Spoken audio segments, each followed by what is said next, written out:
There are mornings in the long chronicle of financial markets when the comfortable fictions investors construct to help themselves sleep dissolve before the first cup of coffee is finished. This Monday, the 20th of April, 2026, is one of those mornings. And if you came into this week believing the worst was behind silver, that the fragile diplomatic warmth of last Friday was a harbinger of resolution rather than a mirage, then what unfolded overnight in the Gulf of Oman is going to reach through your screen and rearrange everything you thought you understood about where this white metal is headed. Silver closed Friday, April 17th, at approximately $80.80 per ounce. It was a number that carried emotional weight far beyond its arithmetic significance, because it represented the high watermark of a recovery that had taken the metal from a March correction low of roughly $61 per ounce all the way back into respectability. Investors who had endured the savage losses of that March collapse were permitting themselves, cautiously, to believe again. Then Sunday happened. And as you watch this, silver is trading at $79.45, already down 1.67% from Friday's close, having touched an intraday low of $78.75 during Asian trading hours earlier this morning. The session low of $78.75 represents a drop of over $2 per ounce from Friday's close in a matter of hours while most of America slept. The cause is not mysterious. The United States Navy's guided missile destroyer, operating in waters near the Strait of Hormuz as part of Washington's ongoing enforcement blockade of Iranian ports, fired upon and subsequently seized an Iranian-flagged cargo vessel named the Tuska in the Gulf of Oman. The vessel, according to statements released by President Trump and confirmed by United States Central Command, ignored repeated warnings to halt. The USS Spruance disabled the Tuska by firing directly into its engine room, after which United States Marines boarded the ship and took full custody of vessel and crew. Iran responded by launching drone strikes against American naval vessels in the region, and by Sunday evening, the Strait of Hormuz was closed again, with Tehran issuing warnings that any approaching vessels would be treated as violating the ceasefire framework. This is the first documented use of live gunfire against a commercial cargo ship since the blockade began, and the financial markets, with the cold efficiency that distinguishes them from the sentimentality of human hope, have priced that distinction immediately. West Texas Intermediate crude oil surged more than 7% in early Asian trading, pushing above $90 per barrel. Brent crude, the international benchmark more directly tethered to Hormuz-affected supplies, climbed over 6.5% to exceed $95 per barrel. The Dow Jones futures dropped approximately 400 points. The S&P 500 futures fell nearly 1%, erasing a substantial portion of the gains accumulated during the prior week, when all three major American equity indices had briefly touched fresh all-time highs on the back of Friday's optimism about the Strait's reopening. And gold, the elder statesman of precious metals, fell more than 2% to trade below $4,780 per ounce, confirming that both metals are being sold simultaneously in response to the same constellation of forces. Here is the irony that has tormented silver investors throughout this entire conflict, which began on February 28, 2026. The war was supposed to be silver's moment. Geopolitical chaos, accelerating inflation, the collapse of confidence in paper promises. These are the very conditions that the folklore of precious metals investing holds out as the conditions under which silver shines with singular brilliance. What has actually happened is almost precisely the opposite. Since the conflict began, silver has fallen approximately 14 to 15%, not because the fundamental case for silver has weakened, but because of the specific and deeply counterintuitive way that modern financial markets process acute geopolitical stress. And that mechanism is what every person watching this video absolutely must understand before they make a single decision about their silver position today. The mechanism that destroys silver during the very crises that should elevate it is not complicated once you see it clearly, but it is deeply uncomfortable to confront because it requires abandoning the intuitive story and replacing it with the mechanical reality of how leveraged financial markets actually behave under pressure. When oil prices surge 7% in a single session because a military incident has reclosed one of the world's most critical energy choke points, the immediate consequence is an upward revision to near-term inflation expectations across every major oil-importing economy on Earth. And when inflation expectations rise sharply, central banks face a policy dilemma from which there is no comfortable exit. The Federal Reserve cannot simply declare an oil price-driven inflation surge temporary and irrelevant. Even if its economists are privately confident the disruption will resolve, the political and institutional pressure to respond visibly to surging consumer prices is overwhelming. Higher interest rates, or even the credible threat that rate cuts will be pushed further into the future than previously anticipated, increase what economists call the opportunity cost of holding non-yielding assets. Silver pays no coupon, it distributes no dividend, it offers no regular cash flow to its holder.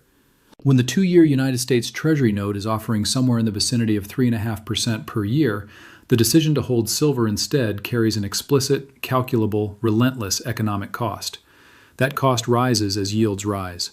And as it rises, silver becomes progressively, mechanically less attractive relative to interest-bearing alternatives, regardless of what is happening geopolitically or what any long-term fundamental analysis suggests about the metal's intrinsic value. Compounding this is the behavior of the US dollar index, which climbed to approximately 98.3 during Monday's Asian session, extending a pattern of dollar strength that has characterized much of the conflict period. A stronger dollar is not merely a headwind for silver in the abstract sense. It is a mechanical, arithmetic force. Silver is priced in dollars globally. When the dollar strengthens, every dollar buys more silver, which means the price of silver in dollars falls, even if the underlying physical reality of supply and demand has not changed at all. The dollar's strength during this crisis reflects a well-established pattern whereby acute geopolitical stress drives capital flows into dollar-denominated assets as the world's default refuge, a pattern that has, with almost cruel precision, operated against silver holders throughout 2026.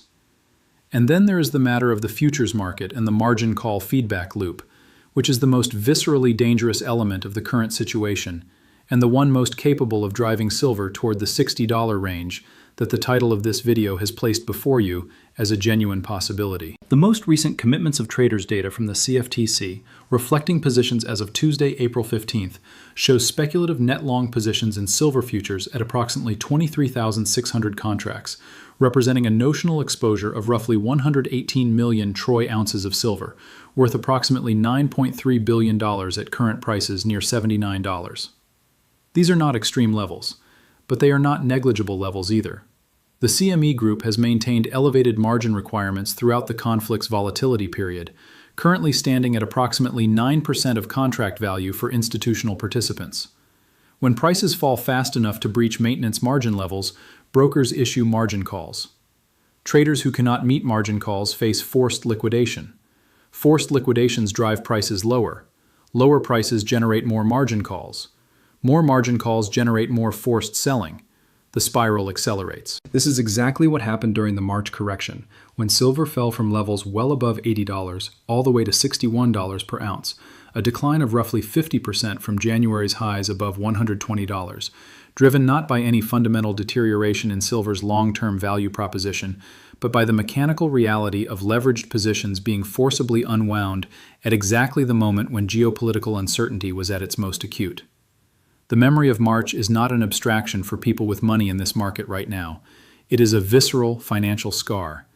And the question of whether the current episode replicates that experience is the question that deserves your full attention. If you have been watching this channel and you understand the stakes of what is happening right now in the silver market, in the Persian Gulf, and in the Federal Reserve's policy calculations, if you understand that what happens in the next 24 to 72 hours could be among the most consequential price movements in silver's modern trading history, then please subscribe right now, because this is the kind of analysis that doesn't get made if this community isn't here. Hit that button. The next 48 hours are going to matter. There are 3 variables that will determine with reasonable precision whether silver stabilizes around current levels near $79 or resumes its descent toward the $60 range. None of these variables can be resolved through fundamental analysis of silver's supply-demand balance or any long-term valuation framework. All 3 will be determined by events unfolding in real time in the next 24 to 72 hours, in corridors of power that have no particular interest in the financial well-being of silver investors. The first variable is the fate of the ceasefire, which is scheduled to expire on Tuesday, April 21st, 2026, tomorrow. Iran's state news agency IRNA issued a formal statement over the weekend that represents the most categorical rejection of further negotiations that Tehran has offered since the conflict began in late February. The statement explicitly characterized reports of renewed talks in Pakistan as an American propaganda campaign and a blame-shifting exercise.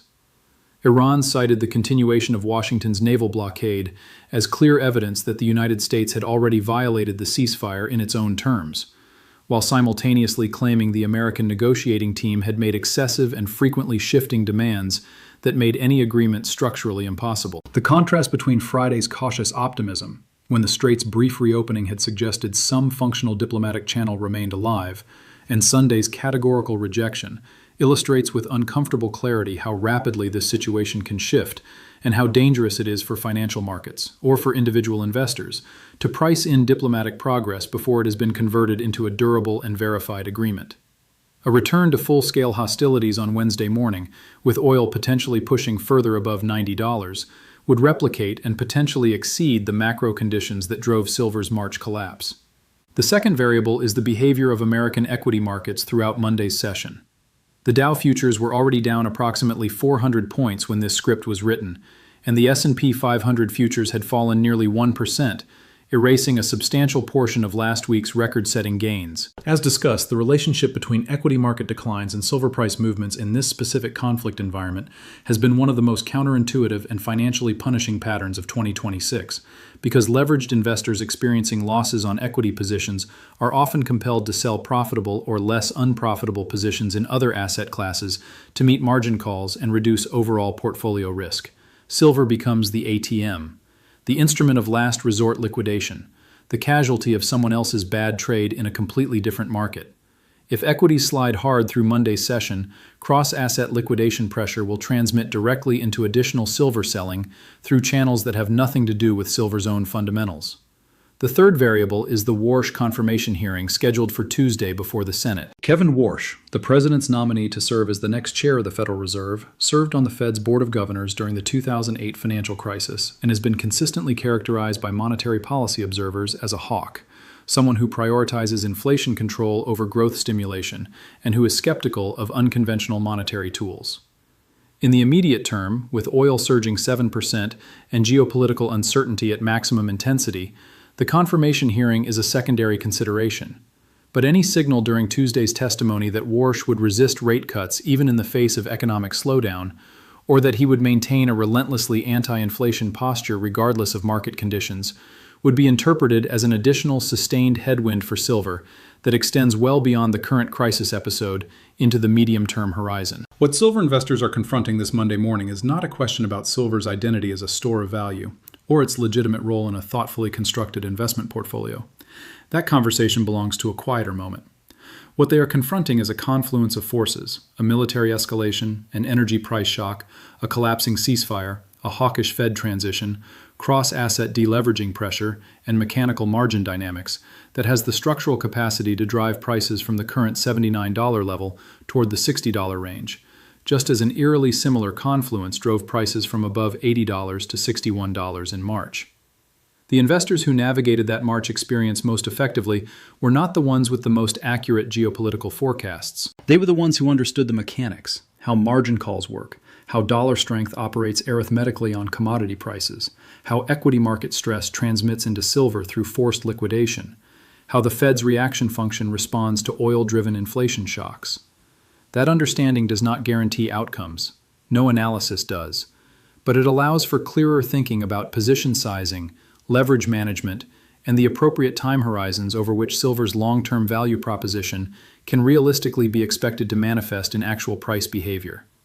The white metal's journey from above $120 in January, through the war's opening chaos, down to $61 in March, back to $80.80 by last Friday, and now sliding again toward $78.75 and potentially lower, is one of the most extraordinary and instructive episodes in the metal's modern trading history. Now tell me what you think. Are you holding silver through what comes next? Or does the possibility of revisiting $60 have you reconsidering your position entirely? Leave your answer in the comments below. This community's thinking, your thinking, is part of what makes this conversation worth having. And remember, this is for education and discussion only, not personal financial advice. I'm sharing a way to think through the history, the market, and the ownership questions so you can make your own decisions with your own money and your own risk in mind.